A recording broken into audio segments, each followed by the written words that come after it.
नमस्ते। चलिए आज केविन हॉजली की किताब अनलिमिटेड मेमोरी की दुनिया में चलते हैं। आज हम ऐसी टेक्निक्स के बारे में बात करने वाले हैं जो हमारी याददाश्त को सिर्फ अच्छा नहीं बल्कि एक्स्ट्रा ऑर्डिनरी बना सकती हैं। तो तैयार हो जाइए अपनी मेमोरी की असली पावर को अनलॉक करने के सफर के लिए। हम सबके साथ ऐसा होता है ना? किसी से मिले, उन्होंने अपना नाम बताया और बस पलक झपकते ही नाम दिमाग से गायब। ये एक बहुत ही आम बात है, लेकिन ये इस बात का भी सिग्नल है कि हमारा दिमाग जानकारी को सही तरीके से पकड़ नहीं पा रहा है। अब जरा इस नंबर पे गौर कीजिए। रिसर्चर हर्बर्ट स्पिट्जर के मुताबिक अगर हम किसी सीखी हुई चीज को दोहराते नहीं हैं तो सिर्फ 28 दिनों के अंदर अंदर हम उसका 82% हिस्सा भूल जाते हैं। मतलब सीखना एक बात है, लेकिन उसे याद रख पाना वो बिल्कुल अलग ही खेल है। तो सवाल यह है कि इस भूलने की आदत से लड़ा कैसे जाए। केविन हॉर्सली कहते हैं कि पहला कदम है इस झूठ को नकारना कि किसी की याददाश्त खराब होती है। सच तो यह है कि यह सब हमारी सोच का खेल है। चलिए एक कहानी देखते हैं, मिस्टर ए और मिस्टर बी की। मिस्टर ए हमेशा कहते हैं मेरी याददाश्त बहुत खराब है, और क्योंकि वो ऐसा मानते हैं तो वो नई चीजें सीखने से कतराते हैं और आखिर में अपनी ही बात को सच साबित कर देते हैं। दूसरी तरफ है मिस्टर बी जो मानते हैं कि उनकी याददाश्त कमाल की है। इसी विश्वास के साथ वो हर चीज को सीखने के लिए उत्सुक रहते हैं और उनकी याददाश्त सच में बेहतर होती चली जाती है। ये एक सेल्फ फुलफिलिंग प्रोफेसी की तरह काम करता है। तो सबसे जरूरी बात जो हमें समझनी है वो ये है कि मेमोरी हमारे दिमाग में कोई खाली बक्सा नहीं है जो भर जाता है। ये तो एक एक्टिव प्रोसेस है, जानकारी लेना, उसे प्रोसेस करना और फिर उसे याद करना। और अच्छी बात यह है कि ये एक स्किल है जिसे कोई भी सीख सकता है और सुधार सकता है। अच्छा, तो अगर मेमोरी एक प्रोसेस है तो इस प्रोसेस को मजबूत कैसे किया जाए? जवाब है जानकारी को बोरिंग से इंटरेस्टिंग बनाकर, क्योंकि हमारा दिमाग सूखी सूखी जानकारी नहीं बल्कि तस्वीरें, कहानियां और इमोशंस याद रखता है।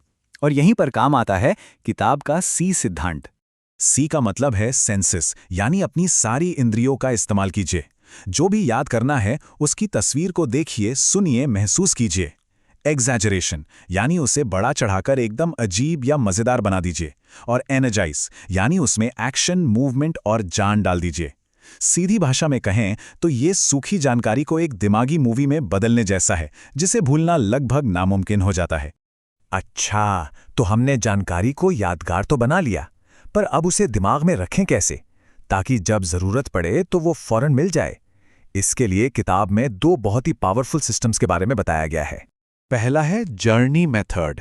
ये कोई नई चीज नहीं है, इसे 2500 साल से भी ज्यादा वक्त से इस्तेमाल किया जा रहा है।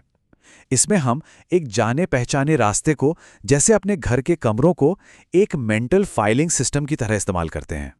चलिए इसे करके देखते हैं। मान लीजिए हमें सफलता की पहली कुंजी याद करनी है, जो है एटीट्यूड यानी रवैया।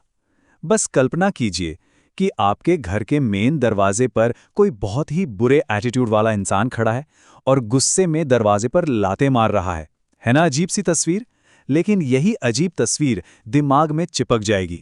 ठीक है, अब दरवाजे से आगे बढ़कर अपनी रसोई में चलते हैं। दूसरी कुंजी है प्रायोरिटीज यानी प्राथमिकताएं।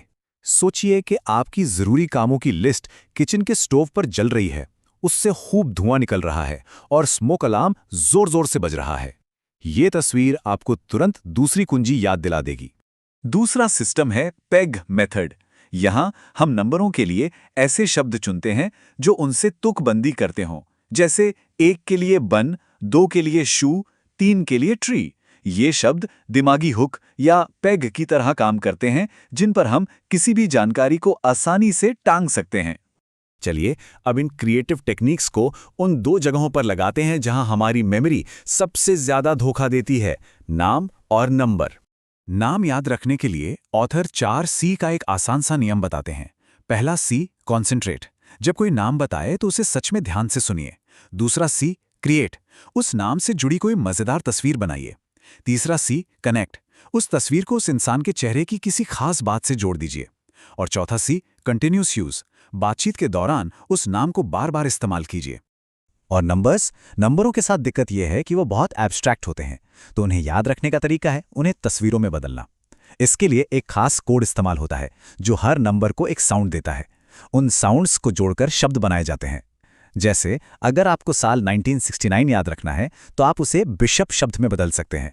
और फिर सोच सकते हैं कि एक बिशप चांद पर डांस कर रहा है। सुनने में मजेदार है और इसीलिए ये काम भी करता है। अब देखिए, ये सारी टेक्निक्स बहुत पावरफुल हैं, लेकिन ये कोई जादू की छड़ी नहीं है।